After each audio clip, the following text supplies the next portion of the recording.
She was barefoot, in the snow blood, dried on her lip, staring at him like he might be the next man to break her. But Eli Morgan didn't raise his voice. He didn't even ask her name. He just stepped off his horse and said, "You look cold. Let's get you warm first." That's how it started. Not with love, not with trust, just with a woman too tired to run, and a cowboy too kind to walk away. The snow had not yet melted from the higher ridges of the Bitterroot Range, though spring whispered along the valley floors. It was the kind of quiet that didn't trust itself yet when winter held on, just enough to make you doubt the thaw. That's when Eli Morgan found her. He was riding the western edge of his property near Red Hollow, tracking a calf that had slipped the fence line. The air was sharp, pine-sweet, and still. His horse, an aging sorrel named Harper, snorted suddenly, ears pinned toward the brush ahead. Eli eased a hand to the reins. Then he saw her. She was sitting against a blackened fir tree coat, torn skirt, muddied one boot half off. Her hair hung loose in tangled ropes, her fingers scraped raw. And her eyes, good Lord, her eyes looked like they hadn't landed anywhere in weeks. He didn't speak at first, didn't want to spook her. When he did, his voice came low and sure. "Ma'am, you hurt?" The woman blinked. Once, slowly. Then shook her head just barely. "No, but I ain't got nowhere else to fall." That was the kind of sentence that stayed with a man. Eli dismounted and held out his hand. She didn't flinch, didn't cry, just looked at him like she'd already lived 10 lives and none of them kind. "My name's Eli," he said softly. "Let's get you warm." She took his hand. Her palm was cold as creek water. Back at the ranch, Eli built the fire high in the stove. The cabin was small, just 2 rooms, and a drafty lean-to, but it held heat well enough. He gave her one of his spare shirts to change into, left a basin of warm water by the door, and stepped outside to give her space. When he returned, she was sitting in his mother's old rocker by the hearth, the fire catching amber in her hair. She clutched a tin cup of coffee untouched. He moved slow, sat across from her elbows, resting on his knees. "You got a name?" he asked after a while. "Clara." He waited. "Clara Whitmore. That's a good name." She nodded once, like maybe she wasn't sure if it was hers anymore. Night came early. Clara didn't eat much, but she didn't refuse the cornbread and beans he laid on the table. Her eyes tracked every sound, the creak of the roof beams, the wind dragging across the chimney, the scrape of Eli's chair against the floor. She slept in the guest room, though guest room was generous. Just a cot and a quilt older than either of them. Through the wall, Eli heard her pacing well past midnight. She was gone before sunrise. He found her standing at the fence line, arms crossed tight, watching the sky change color. "Didn't mean to scare your horse," she murmured as he approached. "You didn't." He handed her a blanket. She took it, but didn't wrap herself. After a moment, she said, "I walked here. From Idaho." Eli blinked. "All the way from Silver Creek." She nodded. "Left in the snow. Took me weeks. Lost my shoes once. Got 'em back. Lost a lot of things. Why'd you come?" She looked at him then. Full on. Eyes clear but flat. "Because there's a man out there who said I was only worth what he paid, and I believed him longer than I should have." That day, Clara helped in the kitchen. Not because he asked, but because her hands needed something to do. She chopped onions with the precision of someone used to feeding others. Eli watched from the doorframe. "You got folks?" he asked. She wiped her hands on a cloth. Stiffened. "I got 2. Eli waited. "My kids. A girl and a boy." His breath caught. "They're safe," she said quickly. "I left them with a widow in Willow Pass." He didn't speak. Just waited. Clara stared into the sink like it held the truth. "I couldn't keep him safe. Not with the man I was running from." "What's his name?" Eli asked gently. She shook her head. Don't give him space in this house. He respected that. That evening, she stood at the barn brushing Harper's flank. Her movements were slow, practiced. The horse didn't flinch under her hand. "Horses don't ask questions," she said. "Neither do I," Eli replied, standing beside her. She gave a thin smile, almost invisible. They sat by the fire again that night. Clara's voice came soft, as though carried by the wood smoke. "I met him last spring, said all the right things, showed up when I couldn't breathe from grief. My husband had died mining collapse. I had 2 mouths to feed, and no more light left to find it." Eli didn't move. He said I was pretty when I cried. Told me no one else would want me with 2 kids and a dead man's name. Said I was lucky he was kind. Her fingers clenched. He hit me the first time for speaking over him at supper. Said I made him look weak. I said sorry like it was my fault. It always was with him. She looked up. Her eyes weren't wet, but they trembled. "I ain't good at love. I flinch when someone's gentle. I get angry when someone waits." Eli leaned forward, hands clasped. "Then we'll learn it together. If you'll stay." The fire crackled. Clara looked down at her hands. The skin was split dirt still under her nails. "I got 2 kids," she whispered. Eli's voice was steady. "Then we'll go get 'em, when you're ready." She blinked. Her lip trembled. "You'd do that, of course." She didn't cry. She just nodded. "Once. Hard. I'll stay." That night, as the moon climbed over the hills, Clara stood at the window wrapped in the same blanket he'd given her at dawn. Her silhouette was small, but upright. Eli watched her from the shadows of the kitchen. She didn't know yet how to rest. Didn't know how to believe she wasn't being watched or judged or measured. But she had said yes. Not to love. Not yet. But to staying. And sometimes for people who've had everything taken, staying is the loudest kind of hope. The first night Clara slept in the small guest room off the kitchen, if you could call what she did sleeping. The bed was narrow, the mattress sunken where time and other guests had settled. But it wasn't the discomfort that kept her awake. It was the silence. Not the peaceful kind, but the kind that echoed back everything she didn't want to remember. Every breath she took sounded like a footstep on old wood, every gust of wind through the cracks, a whisper she couldn't quite forget. Eli Morgan had offered the room without ceremony. "Ain't much, but it's warm," he'd said, lighting the oil lamp and leaving her alone with her shadows. She hadn't spoken a word once they arrived. Not really. Not more than what was needed to answer where the coffee tin was or how much water the mare had taken. Her body moved, but her soul still stood somewhere out in the snow, half decided whether to live or disappear. That night, Eli sat on the other side of the wall. He didn't mean to listen, but the walls were thin, so thin that the creak of floorboards in her room sounded like they were under his own boots. So thin, he heard her stop and start her breathing again, as if remembering she had lungs. She never cried. That unsettled him more than anything else. In the morning, she was already outside, before the rooster crowed, standing at the fence line, arms folded, face turned toward the pale blue horizon. The hem of his shirt, borrowed too big, flapped in the breeze. Her hair had been pulled back into a knot so tight it looked like a wound trying to close. He watched her from the porch, cup in hand, and didn't say a word. Some things he'd learned needed space to break before they could bend.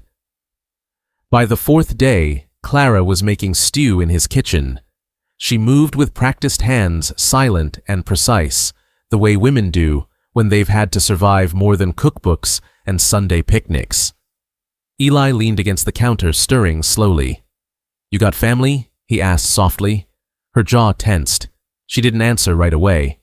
Then finally, "2. My children." He stopped mid-stir. "They here?" "No." Her voice dropped. "I left them in Willow Pass. A widow took them in." "You left them?" he asked, but not with judgment, just trying to understand. Clara set down the knife and looked straight at him. "There was a man," she said. "I had to get away. I couldn't keep them safe if I stayed." Eli didn't ask more. He nodded once. It was enough. But that night, sitting across from the fire, she spoke again. Not because he asked, just because something inside her cracked, and thin walls sometimes help things escape. "He came through last spring," she said. "A drifter. Said the right things. I was still raw. My husband had died in a mining collapse. The house smelled of grief and copper. I thought maybe he'd fill the space." Her voice was brittle, measured, but her hands were clenched around the tin cup like it might hold her together. "The first time he hit me, I thought maybe it was my fault. Maybe I was too slow with supper, or too quick with the truth." She glanced up at him. Her eyes were dry, and that was somehow worse. "I'm not good at love," she whispered. "I pull away too fast. I don't trust right. I say things wrong. I get cold when someone's kind." Eli didn't speak for a while, just watched the fire glow in her eyes. Then he said, slow and steady, like someone laying down a piece of fence line, "Then we'll learn it together. If you'll stay." She blinked at him, like the words didn't make sense in her language yet. "I mean it," he added. "You don't have to explain anything, or fix it. Just stay." Her fingers trembled around the cup. She looked down. "I don't want to be a burden." "You're not. I have 2 children." He nodded. "Then we'll go get them. When you're ready." Her voice cracked on the next word. "You'd do that." "Of course." And then she nodded once. It was small, but it held more weight than some wedding vows he'd seen made under stained glass and polished gold. After that, things shifted. She didn't smile much, not yet, but there was a quiet in her that no longer trembled. She moved through the house like she belonged to herself again. She mended tack with firm hands, tended chickens without flinching, rode beside Eli into the fields with her back straight and her eyes scanning the sky like she'd forgotten how to be hunted. One morning, as they rode the south fence, a storm was rising from the edge of the valley. She pulled the scarf tighter around her neck. "Funny thing," she said. "How the wind feels different when you're not afraid of it." Eli smiled. "You think you might stay?" he asked. "I don't know yet." "That's fair."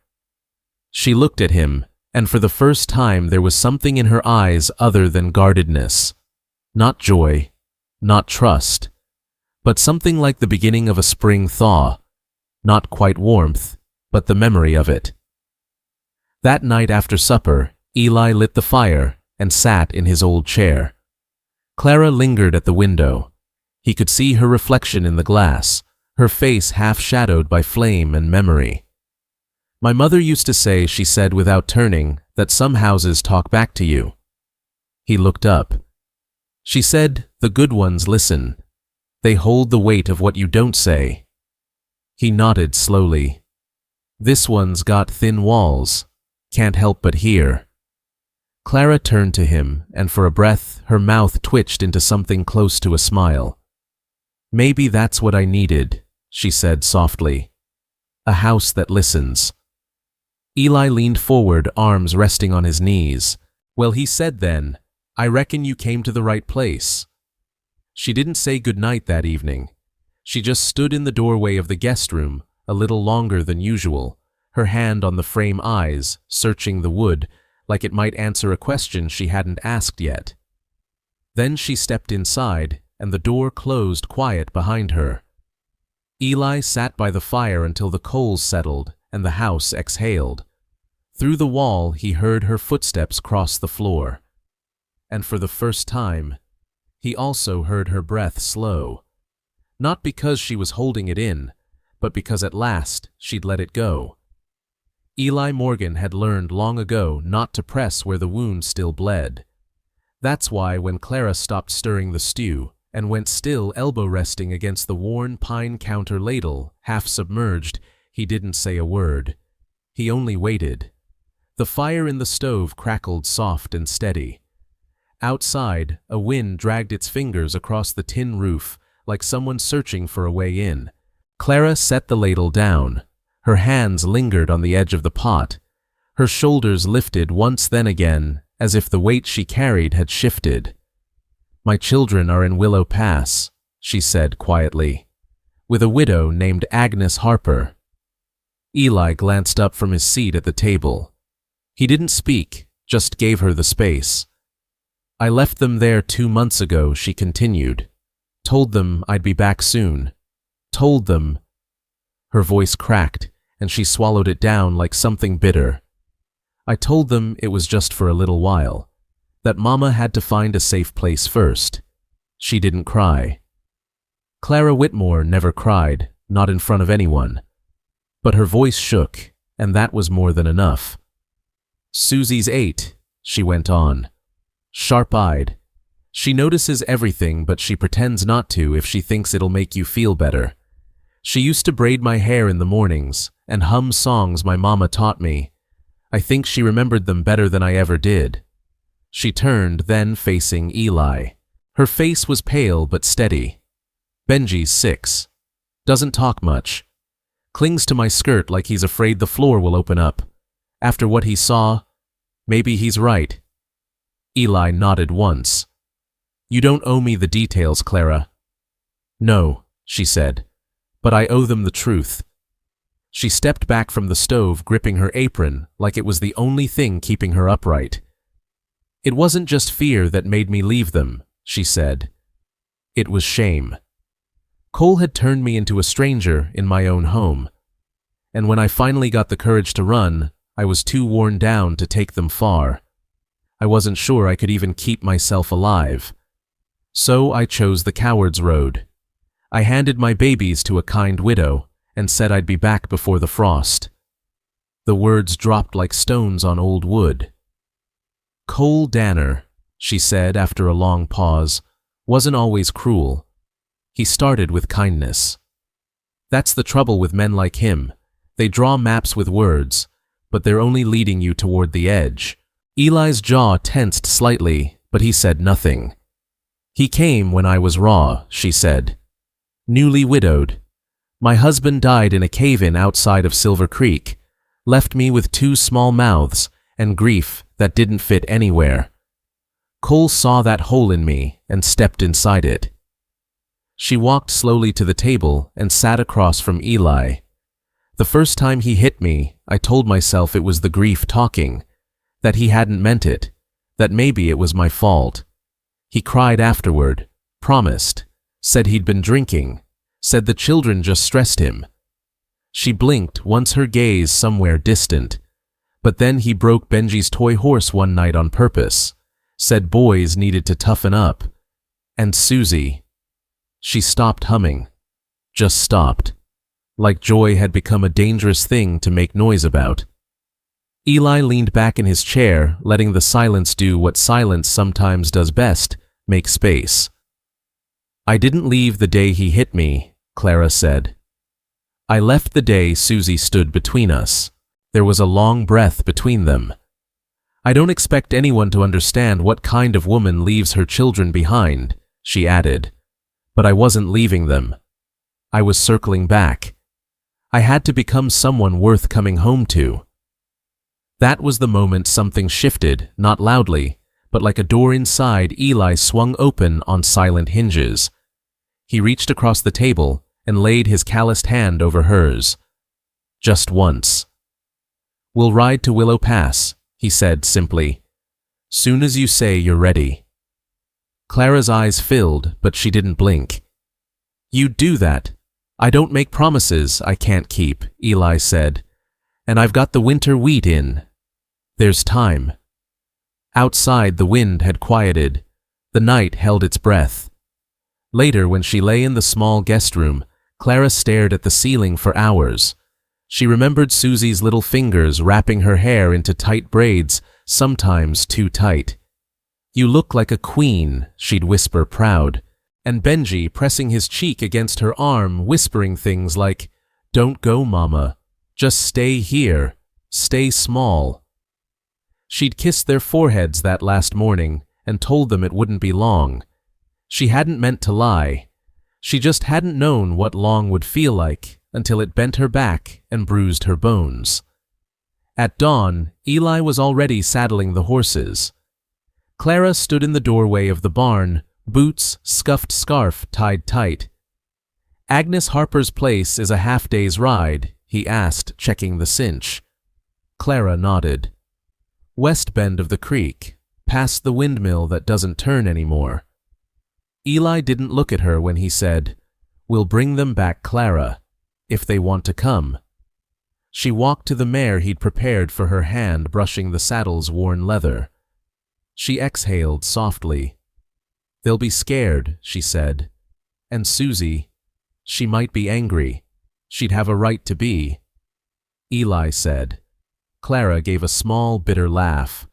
"I wouldn't blame her if she never forgave me." Eli looked at her, then straight and sure. "Children don't need perfection, Clara," he said.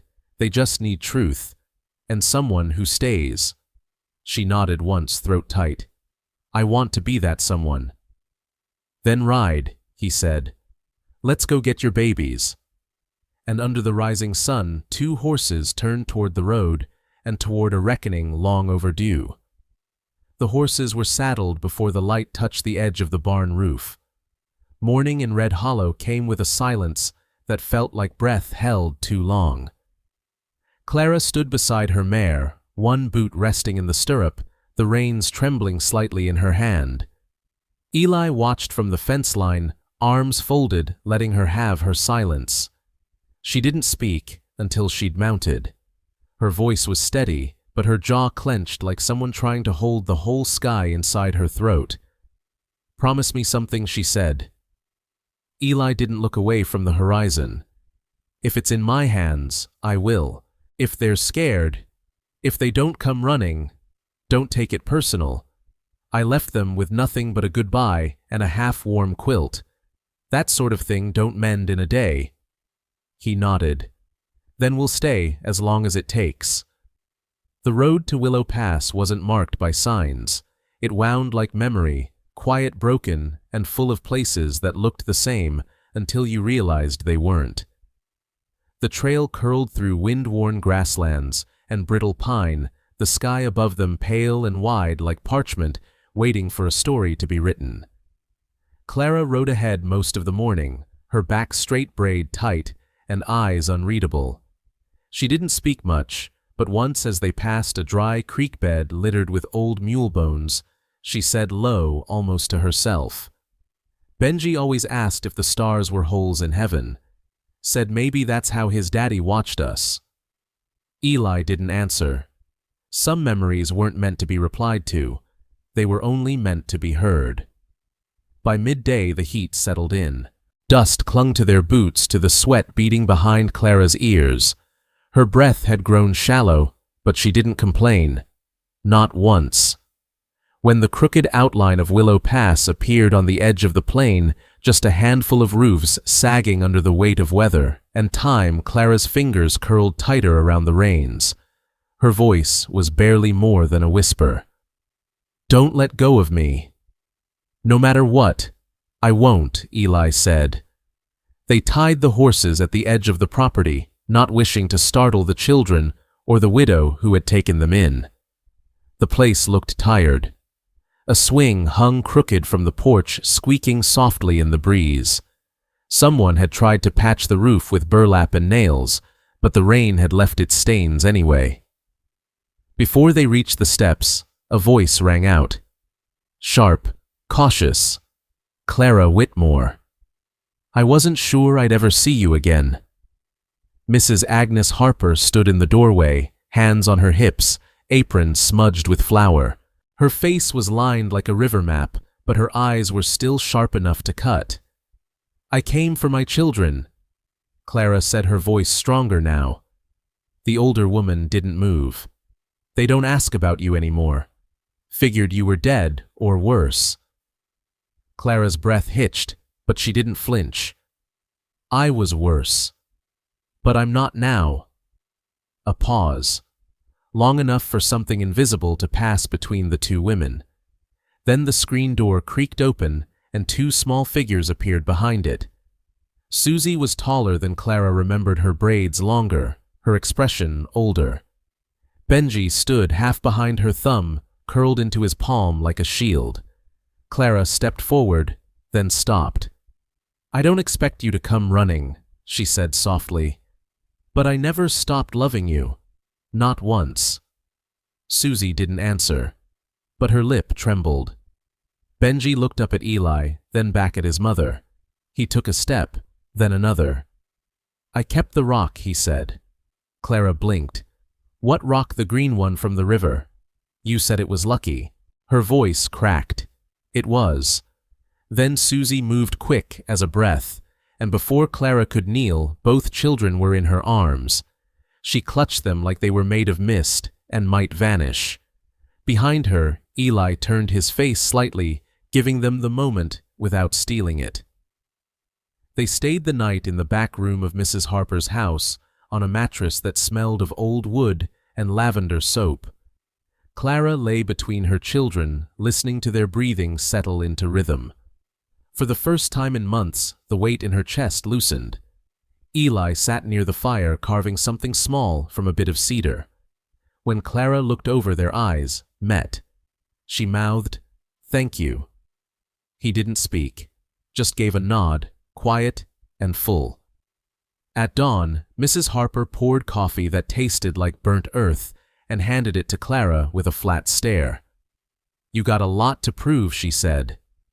Clara accepted the cup with both hands. "I know. They're good kids. You don't get another chance to run. I'm not running this time. I brought a man who doesn't flinch, and a heart that finally learned to stay." The widow studied her for a long breath, then turned away. "Well, just don't forget what kind of world you're taking them back into." Clara looked toward the window, where Eli stood with Susie and Benji by the horses, showing them how to check the cinch strap. The morning light softened the lines on his face, but didn't hide the steadiness in him. "I won't," she said. "But I'm not going back the same woman I was." They rode out after breakfast, the children clinging awkwardly to the saddles, unsure but eager. Eli led the way, while Clara stayed behind them, eyes never leaving her children's shoulders.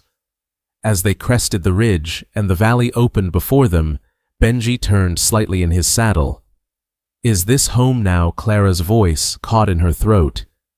She looked at the land ahead, dry grass waving like a welcome cottonwoods, bending toward the sky.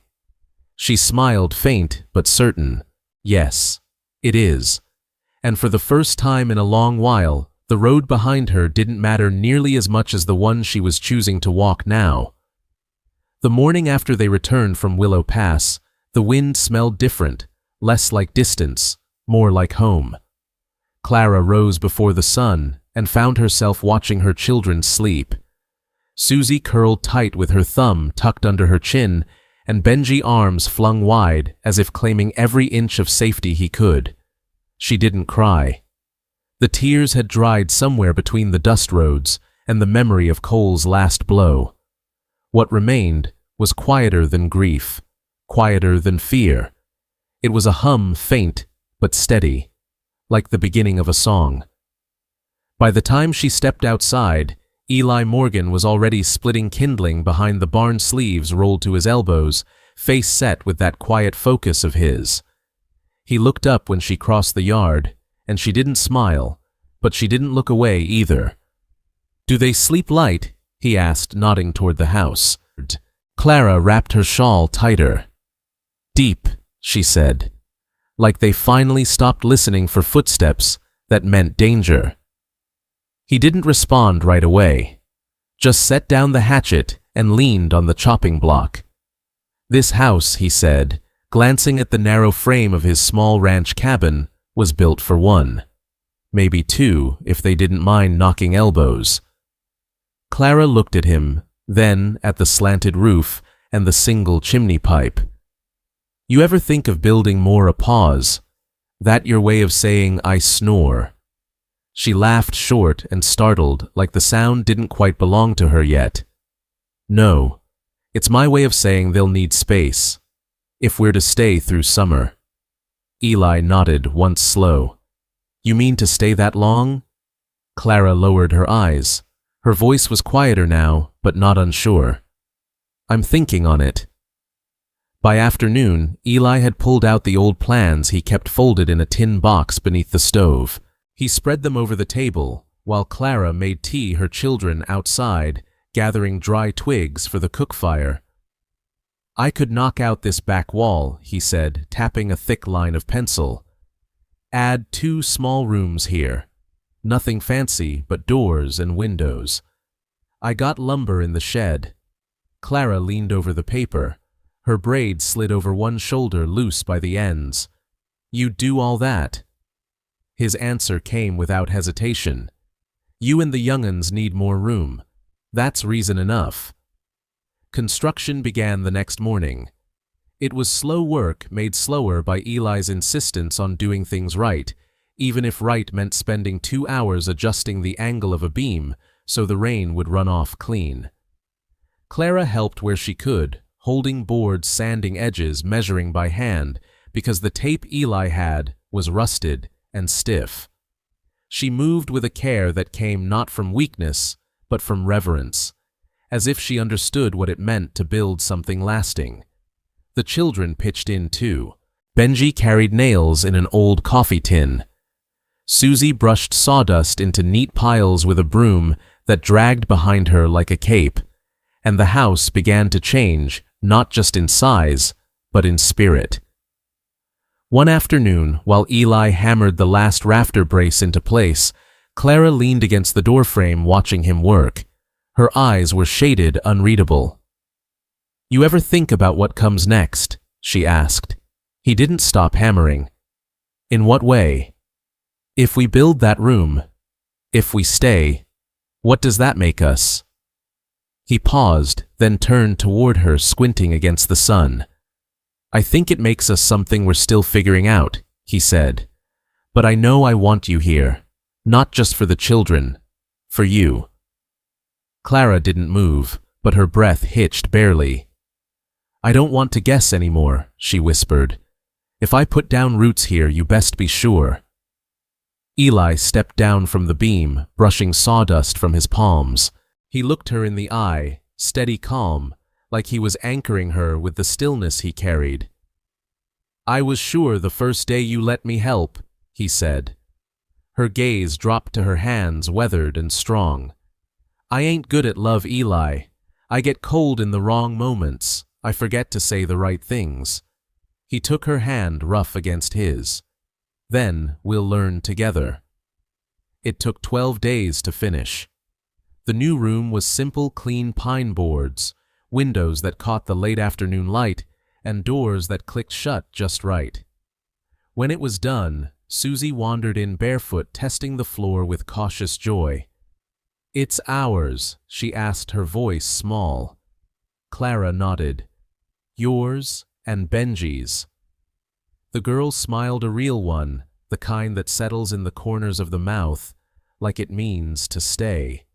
That night, after the children had fallen asleep behind their new door, Clara stepped onto the porch where Eli sat, with one boot propped on the railing, carving a length of branch smooth with his penknife. You've done good work, she said. He looked up. Wasn't just me. Clara folded her arms beneath her shawl. They slept easy. First time in a long while, I noticed. She was quiet then, the kind of silence that held weight. I used to think roots were dangerous, she said. That staying somewhere too long made you a mark, made you easy to hurt. Eli didn't interrupt. But this place, she hesitated. It listens. It doesn't pull at me like the others did. I've never had that before. He reached out gently, took her hand, and ran his thumb across the worn skin of her palm. She didn't pull away. The next morning, the air was warmer. Not quite spring, but getting there.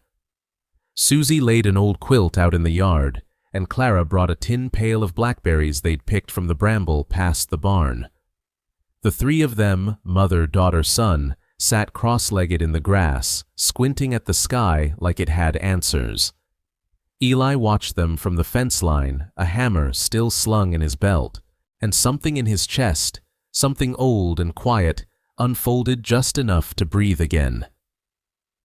Later, Clara walked across the pasture where Eli was staking lines for a garden plot. Her dress caught the breeze, and her voice was calm. "You need another pair of hands." He looked up. Always. She knelt beside him, held a stake steady as he drove it in. "You ever think about the kind of life we're building?" she asked. He nodded. "Every day." She didn't speak for a long moment. "Then let's keep building it," she said. And Eli, without words, reached for her hand again. She let him. They stood there together in the field, where the wind whispered through the wheatgrass, and the sun warmed the soil beneath their feet. Room enough for 4, and a little more. Eli Morgan found Clara in the barn again that evening, just as the sun folded itself into the horizon. The smell of dust and old hay lingered in the air like memory, and the light caught in the spaces between the beams above, painting the air in quiet gold. She was brushing down the old draft horse, her motion steady, practiced. The sound of bristles across the animal's winter coat was soft and rhythmic, like the ticking of a well-worn clock. She didn't look up when Eli stepped in. "I thought you'd be on the porch," he said, gently leaning against the stall's edge. "I needed something to do with my hands," she replied, still brushing. He watched her for a while without speaking. The silence between them wasn't empty. It was full of everything they'd lived through, of all the things still left unsaid. "Clara," he said after a moment, "do you ever think you might stay through summer?" She didn't stop brushing, but her hand slowed. "I've been thinking about it," she admitted. "Been thinking about what it would mean, what it would take." Eli nodded, understanding the weight behind that quiet confession. "Susie and Benji," she paused, set the brush down carefully on the shelf. "They deserve somewhere that doesn't feel borrowed, somewhere that listens back." She turned to face him, then arms loosely folded her braid, slipping over her shoulder. "I used to think roots were dangerous," she said, "that if you stayed too long, someone would strike right where it hurt most. So I kept running, even when I didn't move." Eli didn't speak. He only looked at her the way he always did, steadily, without demand. "I don't know how to stay," Clara said finally, not without flinching. He took a slow step forward. "Then stay how you are. Flinches and all. I'll be here." Clara gave him a smile, small, crooked, and real. The next morning, while the air was still cool and the ground smelled of last night's dew, Clara spread a quilt across the front yard. Susie brought out a tin pail full of blackberries they'd picked along the creek, and Benji tumbled down beside her with a loud giggle, charcoal still on his fingers from the drawing he'd done before breakfast. Eli stood near the fence line hammer, slung through his belt, watching them. The children laughed over something. Clara said he couldn't quite hear it from where he stood, but the sound landed deep in his chest, like a quiet song you don't realize you've missed until it's sung again. Clara looked up and met his gaze across the yard. That smile again, still a little hesitant, but it held. Later that day, Clara crossed the pasture to where Eli was setting stakes for the addition they'd spoken of, a room for Susie and Benji should they stay. She carried nothing but a calm sort of resolve in her steps. "You need another pair of hands?" she asked. He looked up from his work dust on his sleeves. "Always." She knelt beside him, held a stake firm as he drove it in. After a while, she said, "You ever think about what all this makes us?" He paused, wiped sweat from his brow. "I think it makes us something we're figuring out." She nodded slowly. "But if I put roots here, Eli, you'd best be sure." I was sure he said the first day you let me help. She looked down at her calloused hands. I ain't good at love, Eli. I get quiet in the wrong moments. I forget to say the right things. He reached for her hand, same as he had before, but this time didn't let go. Then we'll learn it slow. Together. She nodded again, slower this time, eyes shining, but dry. That night after the children had gone to sleep, they sat out on the porch. The stars above were clear, the sky deep with stillness. Clara leaned into him, her head resting against his shoulder. There was a man, once she said softly, voice barely a whisper. Before Cole, before I got careful, he said the right things, wrote me poems in a notebook he never let me see. And one day he left while I was hanging laundry, took my father's watch and the last of the coin I'd saved under the floorboards. Eli didn't respond with pity or rage. He only adjusted his arm around her shoulders, as if to say, I know. As if to say, I'm not leaving. She continued. That was the first time I learned silence can feel like cruelty. They sat there for a long while, no more words exchanged. Just the breath of night wind and the soft creak of the porch boards beneath their feet. The next morning, Clara stood at the window watching the children play. She whispered almost to herself, this porch, this house, it doesn't feel like hiding anymore. Eli was at the stove pouring 2 mugs of coffee. Then, maybe it's home, he said. She turned toward him, eyes still on the children. It's a strange thing, she said, to realize the world can break you more than once, but still leave pieces worth keeping. 2 days later, while Clara was tending the hen house, a rider passed by on the far road. Just a shadow on a pale horse, nothing unusual. But something about the posture, the lazy arrogance in the way he didn't tip his hat as he passed, made her breath catch. Later that evening, she found Eli near the barn. Did you see the man riding past earlier? He nodded once. You think it was him? She asked, meaning Cole. I don't know, he said honestly. But we'll keep watch. She hesitated, then said, if he comes, I don't want to run again. You won't have to. She nodded. Because this time I'm not alone. That night, as the wind rose in the cottonwoods and the house settled into its bones, Clara lay beside Eli, her fingers curled gently in his shirt. I don't know where this road ends, she murmured. You don't have to, he said. Just keep walking it with me. She closed her eyes, listening to the sound of his heartbeat under her cheek. Then she whispered the words she'd never dared believe she'd say again. I think I might be learning how to stay. The morning started with wind. Not the kind that howls or threatens fences, but the kind that shifts your hair, unsettles the dust, and makes a woman stand still a little longer at the edge of the porch. Clara Whitmore held a mug of coffee close to her chest, though it had long gone cold. She watched the cottonwood branches sway, like they had something to say she wasn't ready to hear. Behind her, laughter spilled from inside the children. Susie was reading aloud haltingly, but proud. Benji was asking questions no one could answer. Their voices clattered against the wood walls of the house, echoing the life that had grown quietly, almost miraculously within them. Eli stepped out and joined her without a word. He leaned against the post beside her, arms folded, not looking at her, but out at the field, the way he always did when he sensed she was balancing on the edge of something. I used to dream about silence, Clara said finally, her voice low. I thought if the world could just go quiet, I'd be able to think clear. But it never came. Just yelling, or running, or worse, pretending everything was fine. Eli said nothing. He knew the weight behind her words didn't need filling.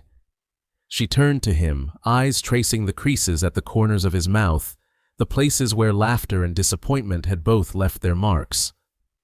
I want to get married, she said. No preamble, no softening. Eli looked at her, really looked, and for a moment the wind stopped like it too was holding its breath. To me, he asked, not teasing, just confirming. Clara's mouth curled slightly. "I don't have time to propose to anyone else," she said. "And you're the only man I ever met who didn't ask me to explain myself, just to be worth loving." He nodded, slow and sure. "We don't have to make it a fuss," she added. "No lace, no crowd, just something honest." Eli rubbed his thumb against the grain of the porch post. "You sure I am," she said. "But I need it to be steady, not a rope around my neck, not a lie I tell myself to survive." "You've lived through lies," he said gently. She nodded. "And quick promises. Both break the same way." Eli shifted to face her, eyes soft but steady. "Then we'll build this slow, like we've built everything else." They were married 5 days later. The preacher from Dry Gulch arrived with dust on his boots and a voice like oak bark. They stood beneath the cottonwoods near the creek, just the four of them, Clara, Eli, Susie, and Benji, and the wind. Clara wore her only blue dress, the one she used to save for church. Susie had tied wildflowers into her hair with string. Benji wore a vest Clara had stitched from an old flour sack, the edges still rough. The preacher's words were simple. There was no music, no applause, just vows spoken like truths carved from old wood. "I promise you nothing I don't mean," Clara said. "No pretending, no hiding. But I'll show up every day, and I won't run." Eli took her hand. "I promise I'll be here," he said. "Not to fix what's broken, but to hold it while you heal." When it was done, Susie clapped softly. Benji handed Clara a crooked bouquet he'd made from dandelions and wheat stalks, and the four of them sat on a wool blanket by the water, sharing bread and black coffee like it was enough to mark the day. It was. The preacher rode out before dusk. He left with a slice of cornbread in his coat pocket and a small smile beneath his mustache. That night, after the children had gone to bed and the stars had scattered bright above the rooftop, Clara lay beside Eli in the bed they now shared. Her fingers traced the seam of his shoulder, the shirt faded from work and time. "I still don't know if I'm good at love," she whispered. Eli turned to face her, eyes not sleepy at all. "You're good at staying," he said. "That's enough for me." She smiled in the dark, small and real. "Then I reckon we've learned something." A week passed before Clara wrote her mother's name in the dirt by the garden beds. Just her first name, Lorraine, curved into the soil with the tip of her finger. She didn't cry. She didn't tell Eli. But she sat with it a while, just looking. When Eli passed by carrying fence nails, he didn't say a word. He only paused long enough to tip his hat. Later that evening, as she shelled peas with Susie, Clara said almost absently, "My mother used to sit like this, quiet hands, busy work, one eye on the door." "Why?" Susie asked. "She was waiting on someone who never came home right," Clara said. "And even when he did, she never unclenched." There was a long silence, the kind only a child breaks honestly. "I think you unclench now," Susie said. Clara looked down at her own hands, wrinkled, scarred, still. She nodded. "Maybe I do, but not all memories waited to be mourned." One afternoon, as Clara walked to the spring house for cold butter, a rider approached from the south trail. She recognized the horse before the man, Cole Danner. His posture, that arrogant tilt of the chin, the smirk beneath his worn hat, it hadn't changed. He didn't bother to dismount. "Well, well," he drawled. "I heard you were alive. Figured you'd be working in some kitchen or washed up in some ditch." Clara stood her ground. "You should leave." He laughed, dry and mean. "Look at you. Apron, garden hands. What you think dirt makes you clean now?"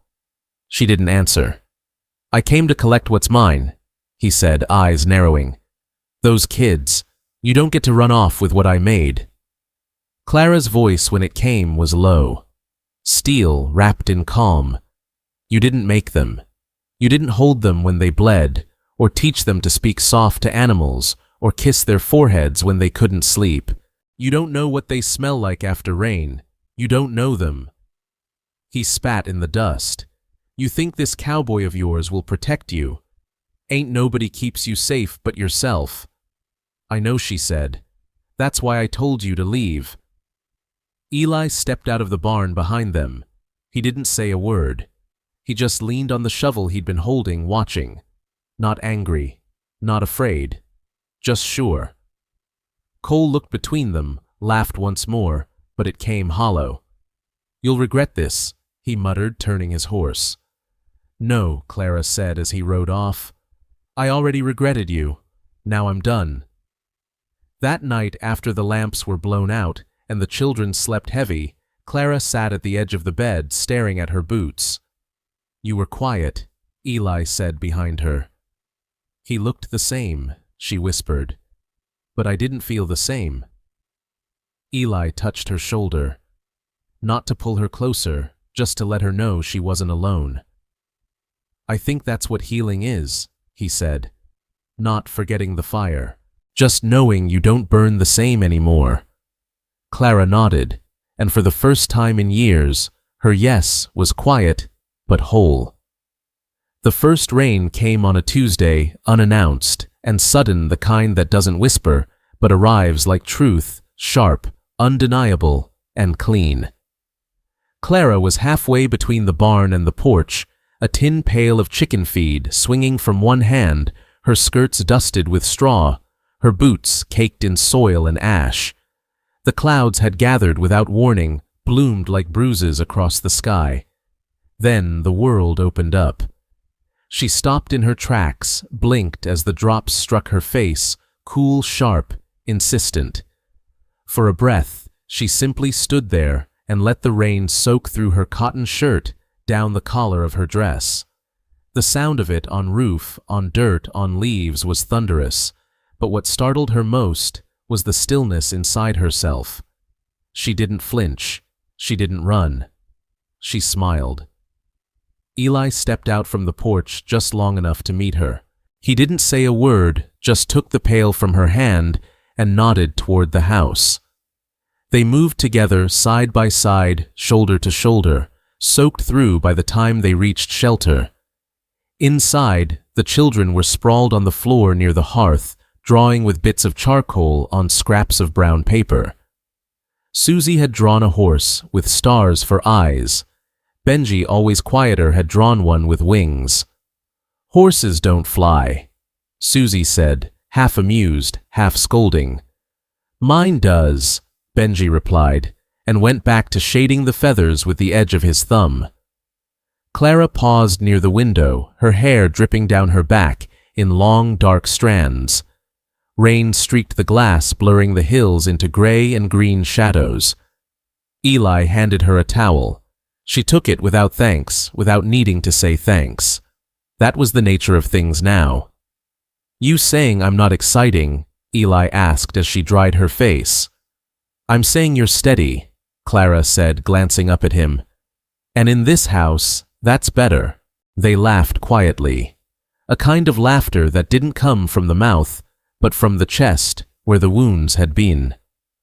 Later that evening, when the children had curled into their shared bed and the fire had settled into coals, Clara stood by the window again.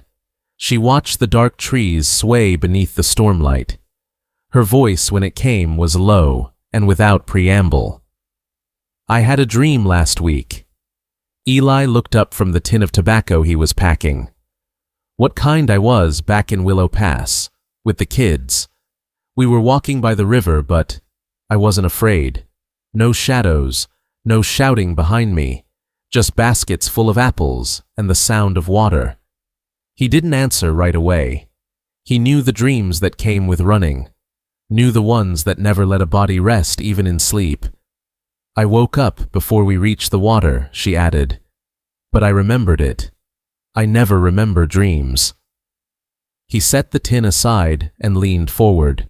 You think it means something? She turned to face him, her arms crossed over her chest. I think I'm letting go, she said. That fear, that weight. Maybe I'm laying it down piece by piece. He studied her in the dim light. You want to plant apples? He asked.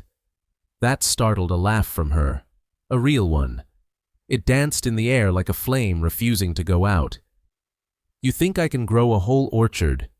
Not in a year, he said, but maybe one tree. To start.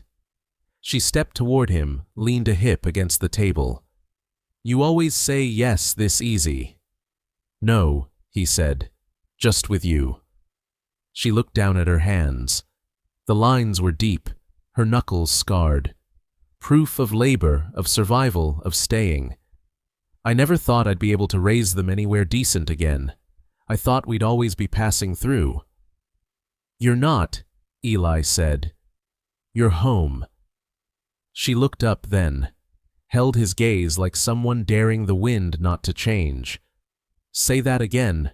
You're home. She came to him slowly, like someone walking through water. Her arms slipped around his waist, and she rested her face beneath his collarbone. He didn't speak. He just held her steady as rain. I want to marry you, she said, barely louder than a breath. He didn't move. You sure? I've lived through lies and quick promises, she said. This isn't that.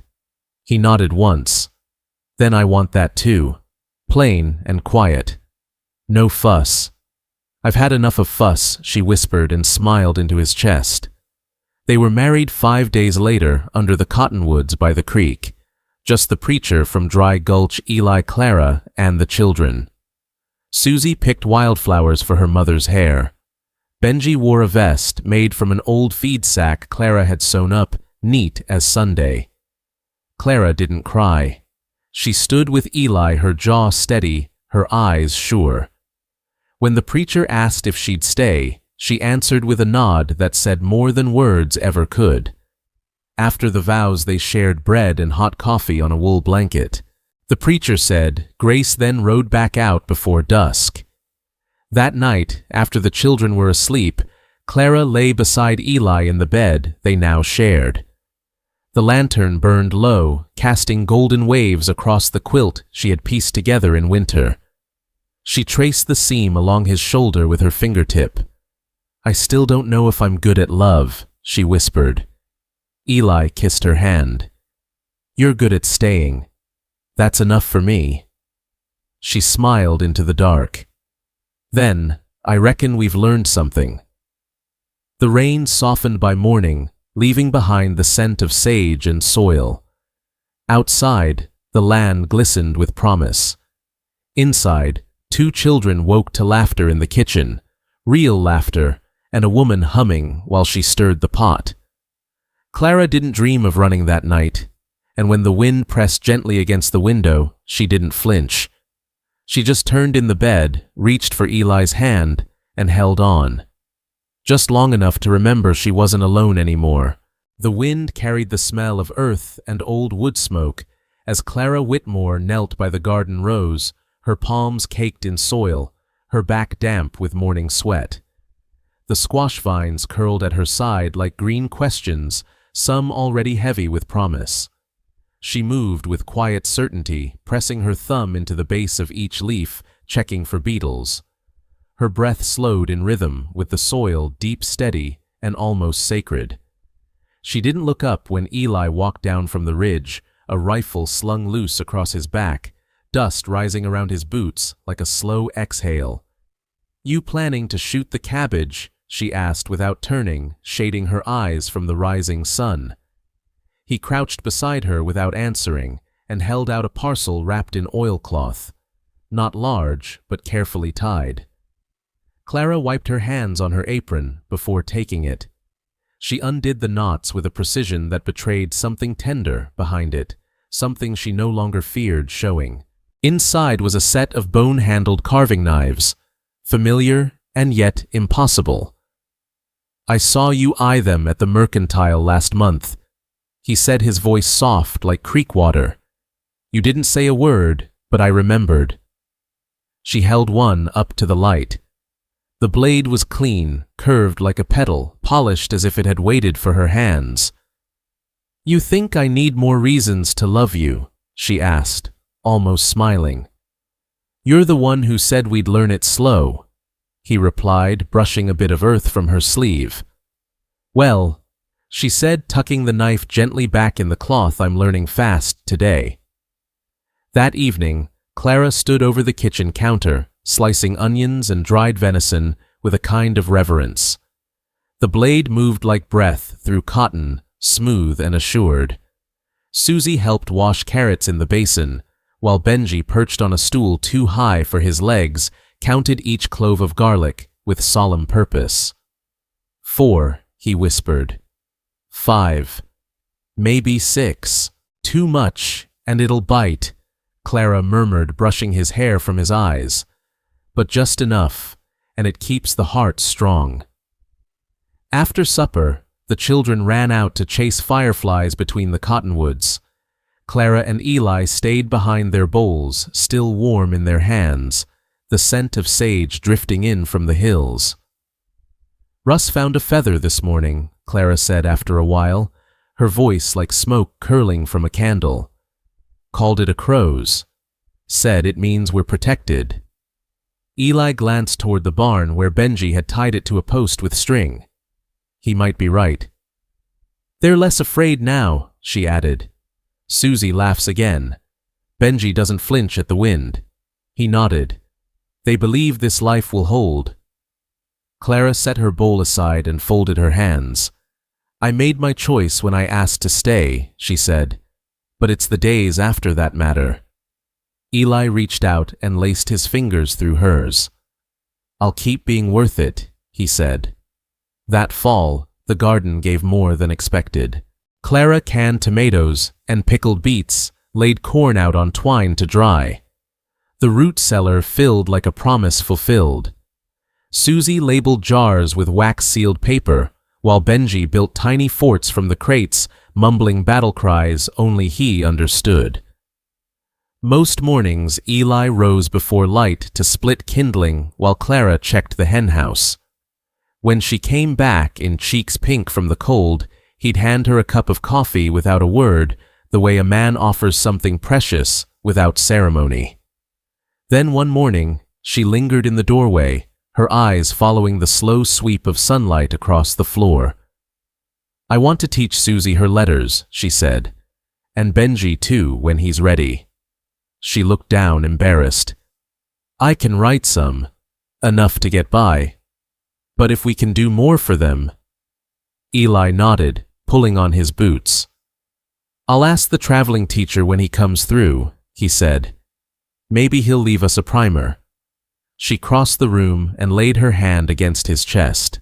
"You know what? I never told you," she asked. "What's that? I don't wake up afraid anymore." He pressed his hand over hers. "That's the only kind of miracle I ever prayed for. But healing like rain in dry country does not come without memory, and memory has its own ways of testing roots." One afternoon, Clara took the children to the creek while Eli mended a section of fence. She hadn't gone more than 20 steps past the cottonwoods when a voice called from the road behind. "Well, I'll be damned. Clara Whitmore. Didn't expect to see you growing tomatoes and playing house." She froze. Cole Danner stood leaning against a cedar post, dust on his boots and malice in his smile. His coat was better than she remembered, but the eyes, those stayed the same. Cold and small, like something that shrank in sunlight. "I thought I buried you in Elk Bend," she said, her voice low and dry. He laughed. "You can run, Clara. You always were good at that. But you forgot one thing." He stepped forward, arms spread. "Those kids still got my blood in their veins." She didn't move. Her hand resting on Benji's shoulder tightened. "You lost the right to speak their names the night you raised your hand to me. You were never much of a wife." "No," she said. "But I'm a mother now, and this time I won't run." He tilted his head, sneering. "Don't need to. I've got rights. I got papers from a judge saying I can see him. Clara swallowed her mouth bitter with old fear. You didn't come for them, she said finally. You came to remind me what it felt like to be nothing. Eli appeared then silent, as a dusk wind rifle in hand but not raised. You heard the lady, he said. You've got no place here. Cole looked at him, lips twitching. You the new husband then, big boots to fill. Eli didn't flinch. Walk away, Cole, or I'll carry you out myself. There was a long pause. Then with a snort, Cole turned. Wasn't worth the ride anyway. And he was gone. That night, after the children were asleep, Clara sat on the porch, her hands in her lap, eyes on the stars. Eli sat beside her, but didn't touch her. Finally, she spoke. He was the first man I ever trusted. I was 17. Thought bruises were something love sometimes did. Eli waited. I hate that a part of me still believes him when he says I'm not enough. You're more than enough, Eli said. I want them to remember more than fear, she whispered. I want them to remember love that stayed. Eli took her hand. Then let's keep planting, he said, until love is the only thing that grows. Clara turned her eyes soft and wide. Then I will, she said. Even if my hands tremble, I'll keep planting. And beneath the floor, in jars lined like soldiers, the roots of their new life waited, preserved strong and quietly ready for winter. The sky over Red Hollow had turned the color of bruised plums by the time Eli Morgan unsaddled his horse. Dust clung to his shirt. He brushed it off, but the knot in his chest stayed. Clara had been quieter than usual that morning, and not in her usual thoughtful way. It was a stillness that hummed beneath her ribs, like the hush before lightning splits a field. He found her by the hen house, standing so still, the chickens moved around her like she was just another fence post. Her hands were clenched at her sides. I heard a name in Dry Gulch, she said without turning. Cole Danner. Eli didn't answer right away. He let the wind fill the silence first. Could be coincidence, he said finally. She shook her head. He always leaves bruises. Even his name. The next day, just past noon, the dust trail rose like smoke on the northern ridge. A lone rider, slouched but deliberate, cut through the afternoon sun. Clara saw him first from the porch. Her breath caught an old reflex. But she didn't run. Benji was feeding the goats. Susie sat beneath the cottonwood, stitching something crooked and bright. Eli stepped out from the barn, wiping his hands on a rag. He saw the man, too. He walked calmly to the gate and leaned against it, arms crossed like he had all the time in the world. Cole Danner stopped 10 yards out. Well, hell, the man said, spitting to the side. Ain't this domestic? He looked older, but not smaller. His eyes were the same color as rusted nails, and just as dull. His voice carried the sour charm of someone who knew how to lie with a grin. I'm looking for Clara, he said. Clara stepped down from the porch, slow and careful. Her palms were sweating, but her voice held. You found her. Cole smiled, not kindly. Heard you'd gone soft. Heard you found yourself a little patch of quiet. His gaze slid to the children. Made yourself a nice pretend life. They are not pretend, she said. And neither is this. Cole dismounted with the laziness of someone sure no one would dare stop him. You left without a goodbye, he said. After all I gave you.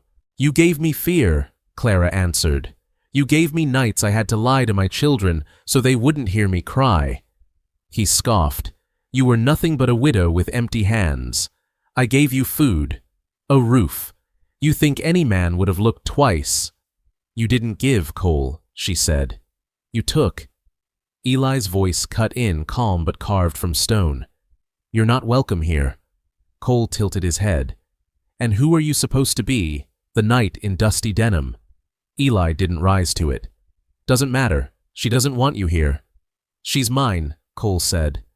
No, Clara said, stepping forward. I was never yours. You just thought you owned what was broken. There was silence after that sharp tight. Benji had frozen near the goats, watching with wide eyes. Susie stood up, dropping her embroidery. Cole took a step toward Clara. Eli moved forward once, just enough. You lay a hand on anyone here, he said low and level, and you'll lose it. Cole looked at him long and mean. Then something flickered in his face. He spat again, more bitterness than rage. You ain't worth the trouble, he muttered. None of you. He turned, mounted, and rode out without another word. The dust rose, then settled behind him, like a chapter closed. But Clara didn't move. She stood rooted, arms limp, eyes on the horizon, long after he was gone. When she finally turned, her face was dry. Not because there were no tears, but because she'd cried enough in this lifetime for that man. Later that evening, the children sat inside. Eli stood on the porch with her, watching the dusk soak into the sky. I thought I'd break, she said softly. The moment I saw him. I used to dream of him knocking on some door I was behind, and me being too slow to lock it. You didn't run, Eli said. No, she whispered, because it's not him I'm afraid of anymore. It's what he made me think I deserved. Eli reached for her hand, didn't squeeze, just held. I see you, he said. All of you. And nothing he said changes who you are. She looked down at their hands, then up. I used to be afraid my children would grow up remembering the scared version of me. The one who apologized too much, flinched too easily. They won't, he said. They'll remember a mother who stood her ground. Inside, Susie peeked through the curtain. Her lips moved, silent, memorizing her mother's silhouette, standing tall next to the man who had never once raised his voice to make himself bigger. The next morning, Benji placed a stick in the ground by the cottonwood and tied a red string around it. It's for you, he told Clara. In case he ever comes back this time, we'll all know. Clara knelt beside him. What does the red mean? She asked. Benji shrugged.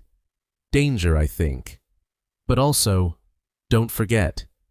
Just because we're not scared doesn't mean we pretend it didn't happen. She kissed his forehead. No, baby, she said. We don't forget, but we don't bow to it either. That night, when the fire in the hearth cracked low and the house smelled of wood smoke and supper, Clara sat with Eli in the quiet. Thank you, she said. He looked at her. For what? For not speaking for me. For letting me speak loud enough that my own voice scared him. Eli didn't answer. He just pulled the quilt tighter around her shoulders and said, You always had it in you. She leaned her head on his chest, listening to the slow rhythm there.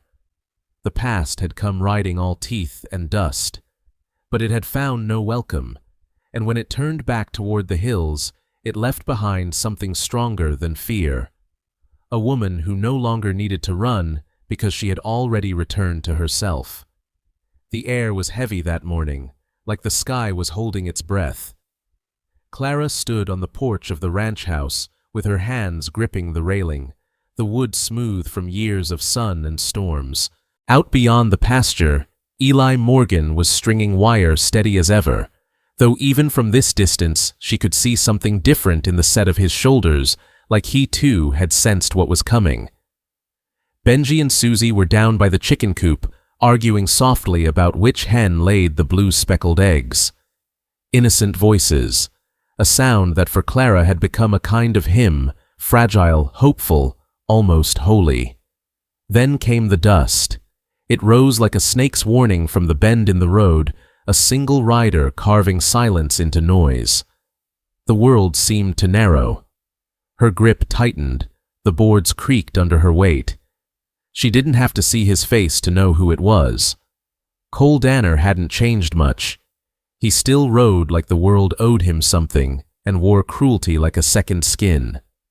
When he pulled up at the gate, Clara was already walking toward him, boots crunching against gravel, heartbeat louder than the wind. Eli came around from the barn, calm but alert, the kind of stillness that spoke of storms weathered and not yet over. Cole dismounted lazily like he owned the land he stood on. Well, he drawled, lips twisting into a smile that never touched his eyes. Didn't think I'd find you all dressed up in housewife dreams. Thought you'd still be running. Clara stopped 3 feet from him, straight-backed and still. Her braid hung over one shoulder, loose at the ends. She looked him in the eyes. I stopped running the day I chose to stay. Cole laughed, dry and mean. Sweet. But don't play saint now, Clara. You left without a word. Took what wasn't yours, ran off with my name on your back like a thief. That name never belonged to me. Only your fists did. He stepped closer, voice dropping. You think this little ranch, this man, these brats change what you are? Eli's voice came quiet, but iron-forged. She's not yours to insult. Not now. Not ever. Cole turned slowly toward him, measuring. And who are you supposed to be, savior of broken women? No, Eli said.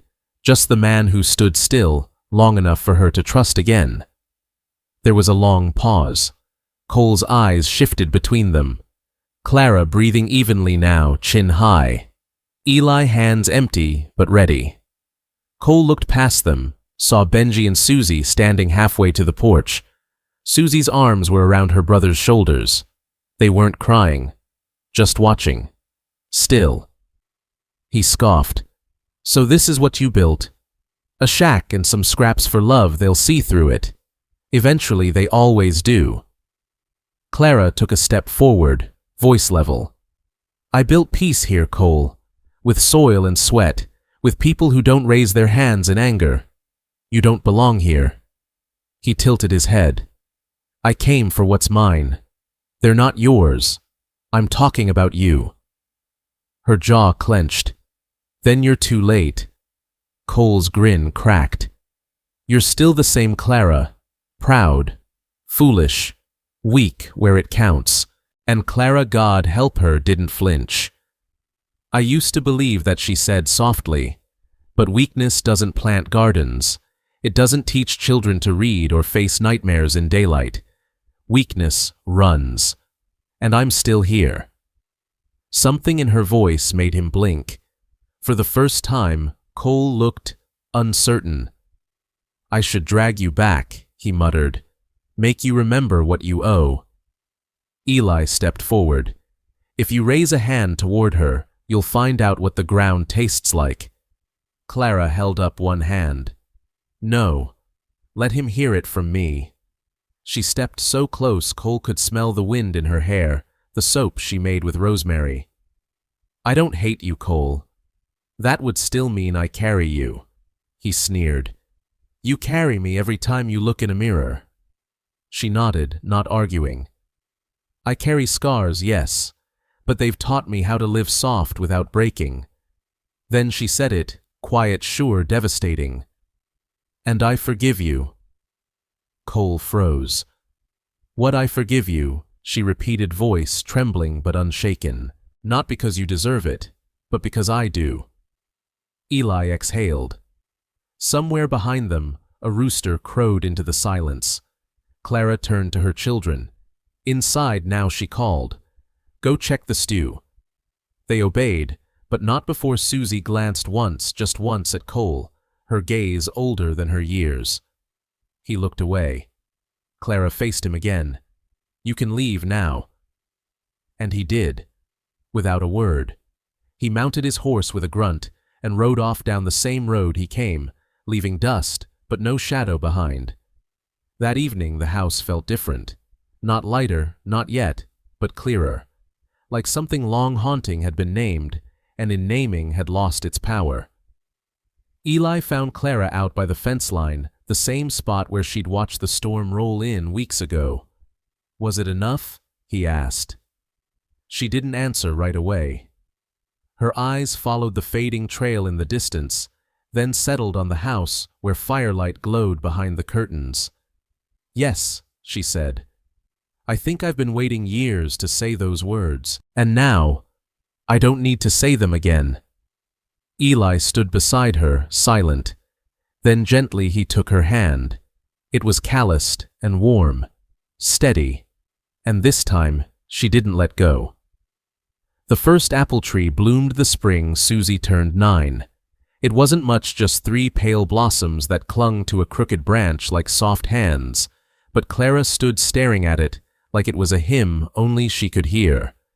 She didn't say anything, just reached out fingers calloused from stitching and planting and brushed the petals as if afraid they'd vanish. Eli watched her from a distance, leaning on the fence with a morning mug in his hand. He didn't speak either.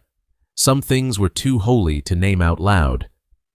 Behind him, Benji was chasing a chicken in circles, laughing in little gasps.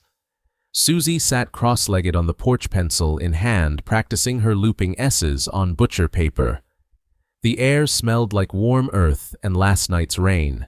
Clara turned finally, still holding that look in her eyes, the one that said something deep inside her had let go. "They weren't supposed to bloom this year," she murmured. Eli walked over. "Guess nobody told the tree." They stood in silence. Then she spoke, not looking at him. "I buried a ring under this soil once," she said. "Back when I first came here. It was gold-dented.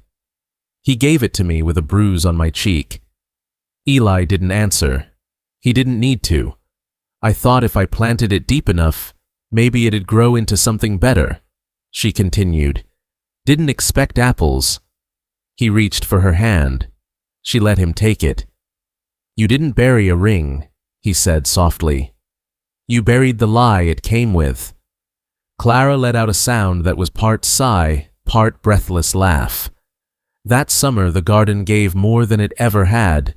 Beans climbed faster, squash fattened in rows, and the lavender by the porch pulled butterflies like a silent prayer. It was as if the land, like the woman tending it, had finally decided to trust again. But trust, she knew, was a quiet thing, like planting in early frost and hoping spring would hold. One afternoon, Clara was shelling peas on the porch when a dust trail curled down the road like smoke. A single rider. As he drew closer, her hands froze mid-shell. She knew that horse. She knew that face. Cole Danner. He dismounted like he owned the dirt under his boots, even after all this time. His eyes scanned the porch, stopped on her, narrowed. "Well," he drawled, voice like rust. "Ain't this a picture? You playin' house now, Clara." She rose slowly. Not scared, not anymore.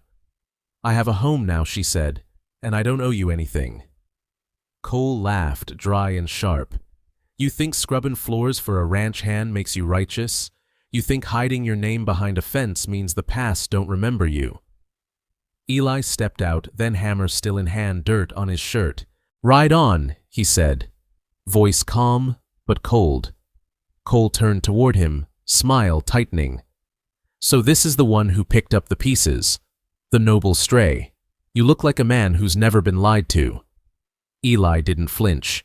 "And you look like a man who's never been loved." Something in Cole's face twisted. "Listen to me, Clara," he snapped. "You think these kids erase what you did. You think running makes you clean." Clara stepped down from the porch. The sun caught her cheekbones, the long braid over one shoulder. She looked older than the last time Cole had seen her, stronger, steadier, softer only where she chose. "I didn't run because I was guilty," she said. "I ran because I finally understood what it meant to survive." Cole sneered. "You always were good at playing victim." Her voice cracked, not from weakness, but from truth, long held. "You hit me in front of my children," she said, "and told me they'd learn to obey the same way I did. I'm not ashamed of leaving. I'm only ashamed I stayed as long as I did." He stared at her, then at the house. The children had come out now, standing in the doorway behind Eli. Susie held Benji's hand. Cole scoffed. They yours? They're mine, Clara said. In every way that matters. Something passed in the air, ugly, bitter. Then Cole mounted again, spit into the dust, and turned without another word. That night, Clara sat in the garden long after the children were in bed. The moonlight silvered the rose. Eli found her crouched by the apple tree, one hand resting on the soil. He's gone, he said. She nodded. He came to remind me what I used to believe, that I was small, that no one would stay. She looked up at Eli. But then you did. He knelt beside her. You made it easy. She smiled, tired and grateful. No, I didn't, but you stayed anyway. In the fall, the first apple dropped. Benji brought it in both hands like it was treasure. It's got spots, he said. Clara took it, turning it gently in her palm. Most good things do. They baked that apple into a tiny pie, barely enough for 4 bites, but they split it sitting on the porch knees, touching laughter, soft as smoke. Later that night, Clara pulled out an old box from under the bed. Inside, scraps of ribbon, a photo nearly faded, a note written in a child's hand from years ago, and a small dented gold ring wrapped in cloth. She hadn't buried it after all. She brought it to Eli where he sat near the stove, whittling something in the quiet. I want you to melt this, she said. He looked up. Melt it, he asked. She nodded. Make it into something else, something that doesn't hurt to hold. Eli took the ring, heavy in its history. I can do that, he said. By spring, the ring had become a pendant, a small apple blossom carved from gold worn now at Clara's throat. It didn't erase the past, but it told a new story, of what blooms after winter, of how staying, truly staying, can be the bravest thing a woman ever does, of love slow and steady that makes room for scar tissue and new roots alike. And the garden, year after year, kept growing, just like her.